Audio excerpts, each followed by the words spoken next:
हम पढ़ेंगे आज चौथा चैप्टर मीराबाई। और मीराबाई में मैं आपको सिर्फ वो वाली पंक्तियां पढ़ाऊंगा जो आपके एग्जाम के पॉइंट ऑफ व्यू से ज़्यादा इंपॉर्टेंट है। फालतू की चीज़ हम नहीं करेंगे। समझ में आ गया आप लोगों को बात? अभी यहाँ मैं किताब से देख के पढ़ा रहा हूँ अभी आपको, ठीक है। इस वीडियो को जब बन जाएगी ना ये, उसके बाद मैं एडिट करके यहाँ पर क्वेश्चन लगा दूंगा। तो आपके एग्जाम के अंदर जो पहला ही क्वेश्चन बनेगा वो बनेगा सप्रसंग व्याख्या कीजिए। 4 से 5 नंबर में बनता है। 2 कविताएं आपको दी जाएंगी, उसमें से एक आपको करनी होती है, ठीक है। तो ये जो कविता मैं अभी आपको लिखवा रहा हूं ये बहुत ज़्यादा इंपॉर्टेंट है, ठीक है। मैं लिखाऊंगा क्या, आपको सीधा मैं पढ़ाई देता हूं, ठीक है। अब वीडियो को देख लेना, उसमें मैं एडिट करके यहाँ पर उस पद को यहाँ पर लगा दूंगा। मैं लिखा हुआ है कि सखी म्हारी नींद निशानी हो, पियरो पंत निहारत सब ऋण बिहानी हो। सखियन सब मील सीख दया, मन एक न मानियो। बिन देखा कल ना पड़ा, मन रोष न ठानियो। अंग क्षीण व्याकुल भया, मुख पिय पिया वाणी हो। अंतर वेदन भरहरी मारी पीड़ न जानियो। ज्यों चातक घटकू रटे मछली जो पानियो। मीरा व्याकुल विरणी सुध बुध बिसरानी हो। मीराबाई नाम तो आपने सुना ही होगा, बहुत बड़ी कृष्ण भक्त रही है ये। अगर राधा के बाद में अगर किसी का नाम कृष्ण के साथ जोड़ा जाता है तो मीराबाई है। तो यहां पर मीराबाई ने अपने प्रेम संबंधों को कविता के माध्यम से दर्शाया है।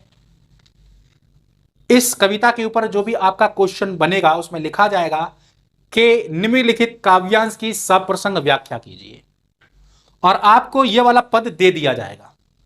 अब इस पद में आपको 3 चीज लिखनी होगी, एक प्रसंग, दूसरा व्याख्या और तीसरा विशेष, जिसे टिप्पणी कहते हैं। प्रसंग के अंदर आपको याद रखना है कि कवि का नाम और कविता का नाम, ये 2 चीजें आपको प्रसंग के अंदर लिखनी होती है। तो प्रसंग कैसे बनेगा कि प्रस्तुत पद या प्रस्तुत पंक्तियां भक्ति काल की कवि मीराबाई द्वारा रचित मीराबाई नामक पाठ से ली गई हैं, जिसमें मीराबाई और श्री कृष्ण के प्रेम संबंध को दर्शाया गया है। उसके बाद फिर आप इसकी व्याख्या करेंगे। अब व्याख्या कैसे करेंगे, एक एक लाइन को मैं समझाता हुआ चलता हूं।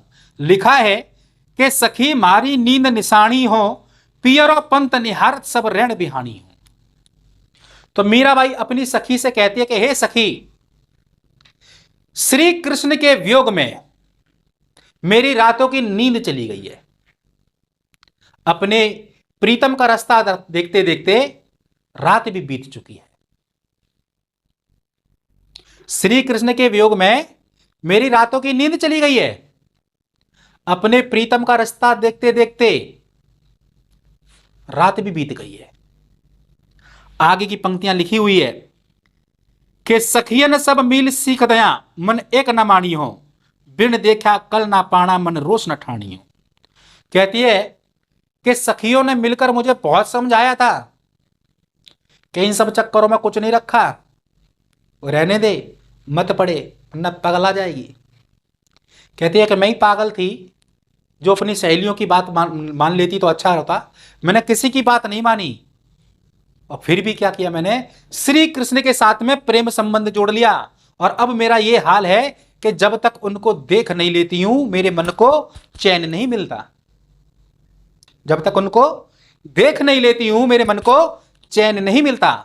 आगे की पंक्तियों में क्या कहती है मीराबाई? आगे की पंक्तियों में कहती है कि अंग क्षीण व्याकुल भया, मुख पिय पिया बाणियो। अंतर वेदन भरहरी मारी पीर न जानियो। कहती है कि श्री कृष्ण के वियोग में मैं इतनी कमजोर हो गई हूं कि मेरे जीवा पर, यानी कि मेरे जवान पर श्री कृष्ण के अलावा किसी दूसरे का नाम नहीं है। उनके वियोग में मेरे अंतर मन में जो पीड़ा हो रही है उसे कोई समझ नहीं सकता। तो अपनी पीड़ा को समझाते हुए क्या कहती है? अपनी पीड़ा को समझाते हुए कहती है कि ज्यों चातक घटकू रटे मछली ज्यों पानी हो, मीरा व्याकुल विरणी सुध बुध बिसरानी हो।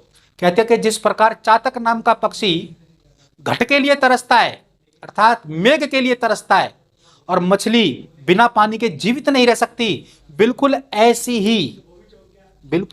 ऐसी ही स्थिति मेरी भी हो गई है कि मैं श्री कृष्ण के बिना जीवित नहीं रह सकती।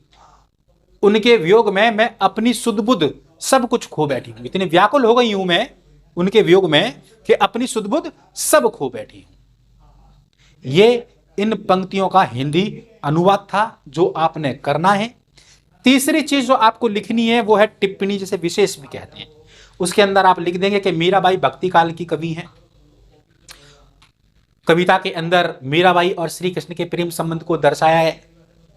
जगह जगह पर मीराबाई ने अपने संबंधों को श्री कृष्ण के साथ जोड़ते हुए कहा है ना। तो एक पद में उन्होंने कहा है कि भाई वो उन्हें उल्हाना दे रही है पिछले जन्म का। कहते कि मेरा आपके ऊपर पिछले जन्म का कर्ज है, अब समय आ गया कि आपको वो कर्जा चुकाना है, आकर के मुझे दर्शन दे दो। वह अपनी सहेलियों की बातों में नहीं आती है, फिर भी श्री कृष्ण के साथ में प्रेम संबंध जोड़ लेती है। कविता के अंदर ब्रज भाषा और राजस्थानी भाषा का सम्मिश्रण हमको देखने को मिलता है। ये इतनी सी बातें जो आपको टिप्पणी में लिख देनी है। इस तरीके से जब आप ये तीनों चीजें कर देते हो तो 4 से 5 नंबर का जो भी ये क्वेश्चन बनता है आपके पूरे के पूरे मार्क्स एग्जामिनर आपको देगा ही देगा। एक भी नंबर आपका इसमें कटेगा नहीं। अच्छे से समझ में आ गया होगा आप लोगों को, ठीक है। इसी तरह से मैं एक और कोई कविता के अंदर से ऐसा ही एक पद निकालूंगा, ठीक है, जो आपके एग्जाम के पॉइंट ऑफ व्यू से ज्यादा इंपॉर्टेंट होगा, और उसके ऊपर मैं फिर से एक और वीडियो बनाऊंगा और आपको समझाऊंगा।